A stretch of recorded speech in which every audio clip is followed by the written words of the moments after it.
আসসালামু আলাইকুম everyone, welcome back to my channel. আজকে আমরা চ্যালেঞ্জ করব spicy chicken curry and rice eating challenge. আর এই চিকেন কারিটার একটা ঘটনা আছে। তো আমি ছোটবেলায়, আমার ছোটবেলা বলতে অত ছোট না, একেবারে ক্লাস 8-এ 9-এ পড়ি, তখন হচ্ছে আমি গ্রামে আসছিলাম। তো গ্রামে এসে আমার খালা বাড়ি গেছিলাম, তো ওখানে হচ্ছে এরকম একটা চিকেন কষা রান্না করছিল। আর ওইটা আমার এত মজা লাগছে, ওইদিন ভাত খাইছি কম, মাংস খাইছি বেশি। হ্যাঁ, ওটা অনেক মজা লাগছে। আমরা প্রায় 4 ভাই আসছিলাম, মানে আমার খালাতো ভাই, মামাতো ভাই, আমরা সবাই একসাথে আসছিলাম গ্রামে। তো সবাই ওইটাতে মজা পেয়েছে, একেবারে সবাই। কেন মজা পেয়েছে আমি জানি না, কিন্তু এটা ছিল কোনো কষা ভুনা, যখন আজকে যেরকম করছি। তো দেখা যাক আজকে মজা লাগে কিনা। তো মজা লাগলে তো দেখবি নি খাবার স্পিড কেমন হয়। হ্যাঁ, আর আজকে কিন্তু জিতলে মাত্র পানিশমেন্ট দেবো জানকে। তো পুরো দেখেন, দিও দেখা যাক কে কার দিতে পারে। ওকে, সবাই লাইক দিয়ে দেন আর সাবস্ক্রাইব করে দিন চ্যানেলটা। ওকে ওকে ওকে, চ্যানেল শুরু করতেছি। 1 2 3 স্টার্ট।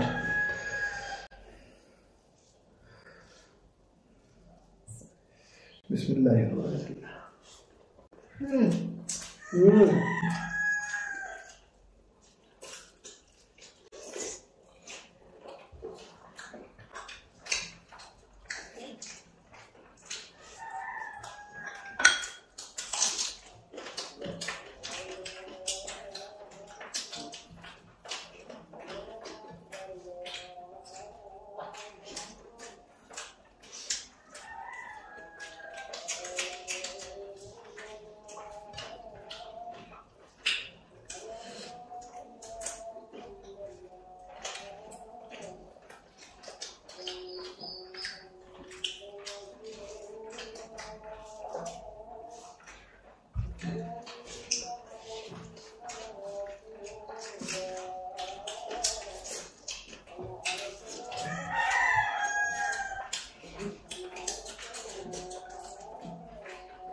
আজকে আমি কেন হলাম আমি বললাম না কিছু। লেমন দিতে খাইছি, আল্লাহ কসম অনেক মজা পাইছে। এত কয়েকদিন অসুস্থ ছিলাম দিকে খাইনি মনে করছিলেন, এই মনে করছিলেন আমি। আর আজকে অনেক মজা হয়েছে, সত্য কথা অনেক।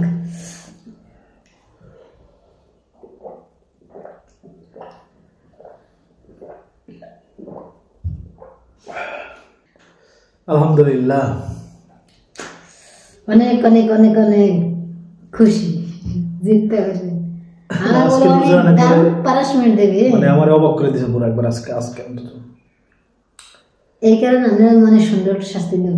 এমন হইতে পারে যে আমি বেশি মজা পাই একটু সোলো খেললাম কিনা আজকে আমি বুঝতেছি না ভাই, কিন্তু আজকে আমি হাসতে অবাক হয়ে গেছি সত্যি কথা। অবাক হওয়ারই কথা।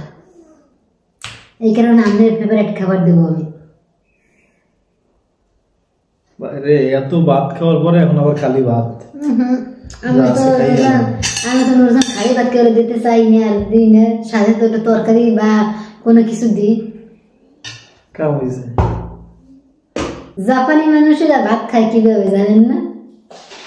ও বাইরে ওই soya sauce vinegar soya sauce. আচ্ছা প্রশ্ন আমার ওইটা, জাপানিরা সয়া সস দিয়া এই যে নরম নরম ভাত কেমনে খায়? ওরা মনে হয় এই মনে হয় মানে দেখেন আজকে তো আমারও খাওয়া লাগবে, আমি তো ঠিক খাবো, কিন্তু ওরা তো মজা করে খাবে। কেমনে মজা করে? ছোটবেলা থেকে অভ্যাস করে এই জন্য মনে হয়। চামচ দেন।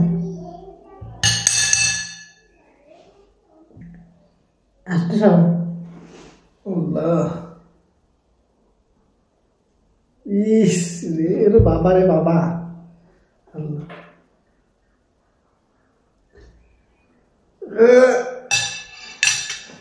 সেটা আপনারা দেখছেন তো নাকি? ভাই এই কোনদিনও কি খাওয়া সম্ভব ভাই? আপনারা বলেন যেখানে যে পরিমাণ লাগবে রয়েছে, আপনার তো আমি এককালে মনে করো ফুল এককালে ক্লিন করতে করি, এটি আপনার কপালের ভাগ্য। দেখছেন এটা কত পরিমাণ লাগবে রয়েছে। মনে রেখেন আপনারা। হ্যাঁ ওকে বাই। আমার যে ভালোবাসে এর জন্য ওইটা নুরজানটা ভালোবাসলে এর ফলেই।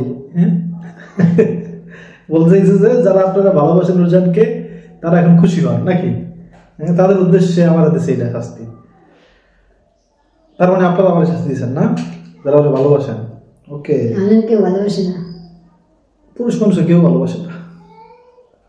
কথাটা কিন্তু অনেক ডিপ কথা, এটা সত্যি, এটা কোনো ফানি ভিডিওর কথা না, এটা তো আসলে এটা সত্যি কথা। পুরুষ মানুষকে ভালোবাসে মানুষ প্রয়োজনে,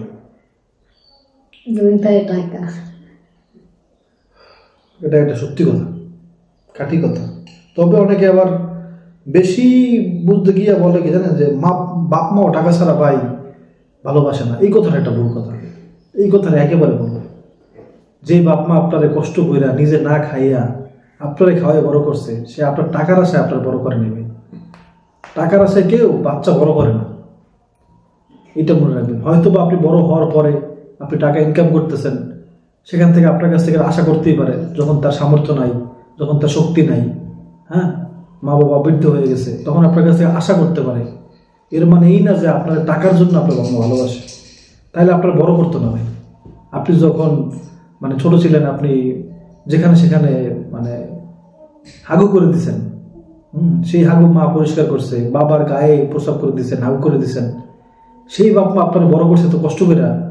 হ্যাঁ, সেটা ওই টাকার জন্য কোনোদিনও না, এটা মনে রাখবেন। খালি অন্য সবার কথা বলেন, বউয়ের কথা বলেন, বন্ধু বান্ধবের কথা বলেন, ভাইয়ের কথা বলেন, বোনের কথা বলেন, সবাই আপনার টাকার জন্য পাগল, সবাই আপনার টাকার জন্য ভালোবাসে, আপনার কাছে স্বার্থের জন্য আসে, এটা মানি আমি, কিন্তু মা বাবা না অন্তত।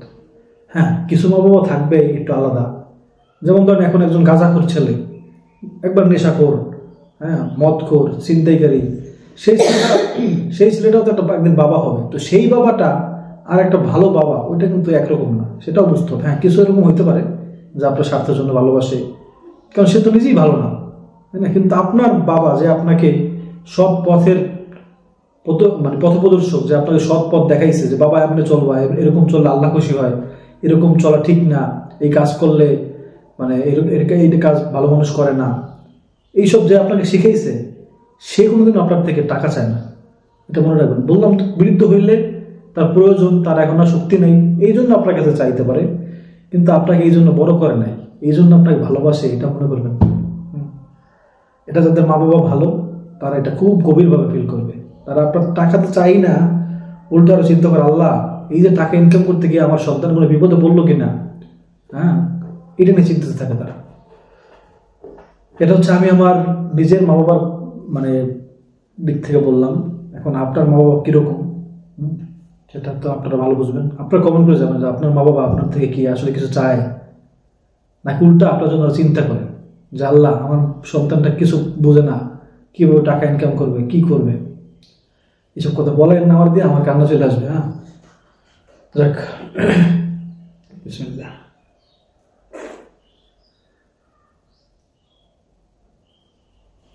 Lago. Vai. Vou. Só bom vai. কান্না করছেন দি? Só bom lá.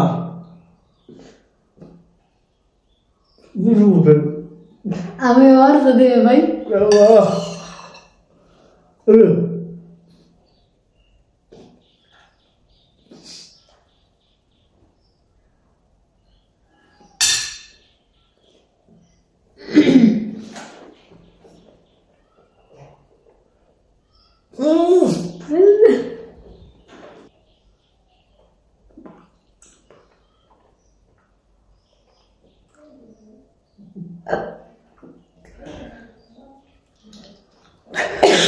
ওরে বাবা,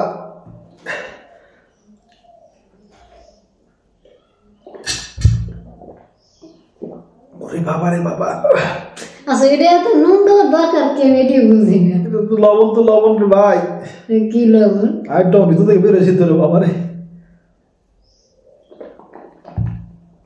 দেখেন সুবহানাল্লাহ, মানুষ মুখের টেস্ট অবস্থা, ভালো জিনিস কত ভালো লাগে। আপনার কাছে একটা পাকা আম দিল, মিষ্টি আম, হ্যাঁ, হিমসাগর আম, কত মজা লাগে। কিছু খাবার এটা কেন এত এরকম ভাই, এখনো ঝাল না, কষ্টদায়ক কিছু না, খাইলে কষ্ট হবে এমন কিছু না, কিন্তু তারপর এটা খাওয়া যায় না। এমন লবণ একটা ঘ্রাণ ভাই, সয়া সসের, বাবা আল্লাহ মাফ করুন। আল্লাহ আলহামদুলিল্লাহ, আমি লাস্ট দ্বিতীয় সময় মুখে দিয়েছি, আমার একবার সব বেরোয় যেত, পরে কিন্তু এরকম করে ফেলছে, মানে আমার মানে বেরোয় যেত না, তারা আমি গিলতে যেতাম, যদি আমি গিলতে যেতাম ওই সময় একটুখানি খালি তাহলে সব বেরোয় যেত। আমি যদি কোনো কষ্ট জিনিস হয়, আমি আর মনে করেন রাগ মাথায় আনি, রাগ করে রাগ মাথায় আনি, আর আমাকে কষ্ট কথা মনে করি। ওরে ভাই, তুই ইন্টারন্যাশনাল চিন্তা ভাবনা করে বলছে, মানে সে রাগ করে, মানে রাগ করে সেটা খায়, আর নাহলে সে মানে কষ্টের কথা মনে করে তারপরে খায়, মানে দুঃখের উপরে চাপা দেয় এগুলো দিয়া। আরে বুদ্ধি রে, চিন্তা করেন। আল্লাহ, যাক, কাছে খাবারটা, ভিডিওটা কেমন লাগছে কমেন্ট করে জানাবেন। আর যে কথাগুলো বললাম, এই কথাগুলো একটা সত্যি কথা, এটা আপনার একটু গভীরভাবে চিন্তা করলে বুঝতে পারবেন। অনেক হয়তো মনে করতে পারেন যে আপনার মা বাবা আপনার কাছে কিছু চায়। যদি আপনার মা বাবা মানুষ ভালো হয়ে থাকে, মানুষের মতো মানুষ যদি তারা হয়ে থাকে, আর আপনাকে যদি তারা ভালো শিক্ষা দিয়ে থাকে, তাহলে আপনিও আপনার মা বাবার ব্যাপারটা বুঝবেন। তাহলে এই প্রশ্ন আপনার মনের মধ্যে আসবেই না যে আসলে বাপ মা আমার কাছে কিছু চায়, স্বার্থের জন্য আমাকে ভালোবাসে, এই চিন্তা আপনার মধ্যে আসবে না। যদি আপনার মা বাবা আসলে ভালো হয়ে থাকে, তাহলে তো আপনার ভালো শিক্ষাটাই দিবে।